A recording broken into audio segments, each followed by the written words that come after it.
ఇక డీటెయిల్స్ చూస్తే గ్రామ పంచాయతీ సర్పంచ్ ఎన్నికల నామినేషన్ ప్రక్రియను పకడ్బందీగా నిర్వహించాలని జిల్లా కలెక్టర్ రాజశేష అధికారులకు ఆదేశాలు ఇచ్చారు.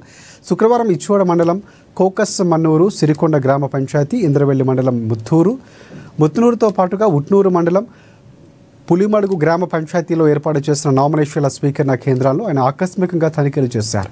ఈ సందర్భంగా ఆయా కేంద్రాలు ఏర్పాటు చేస్తున్న హెల్ప్ డెస్క్ను పరిశీలించి సిబ్బందికి పలు కీలక సూచనలు చేశారు. నామినేషన్లు దాఖలు చేసేందుకు వచ్చే అభ్యర్థుల సందేహాలు నివృత్తి చేయాలని, అవసరమైన పత్రాలు, విధి విధానాలపై ఒక స్పష్టమైన అవగాహన కల్పించాలని సూచించారు. రిటర్నింగ్ అధికారులతో మాట్లాడిన కలెక్టర్ నామినేషన్ల స్వీకరణ ప్రక్రియను కట్టుదిట్టంగా నిర్వహించాలని తెలిపారు. మొదటి విడత నామినేషన్ల స్వీకరణ ఈ నెల 29వ తేదీ వరకు కొనసాగుతుందని పేర్కొన్నారు. అలాగే ప్రతిరోజు ఉదయం 10:30 నుంచి సాయంత్రం 5 గంటల వరకు నామినేషన్లు స్వీకరించాలని, అధికారులు ఖచ్చితంగా సమన్వయ పాలన పాటించాలని సూచించారు.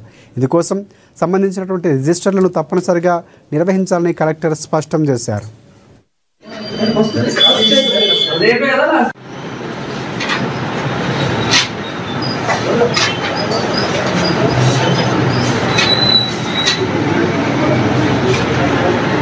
ఇదే ఇంపార్టెంట్.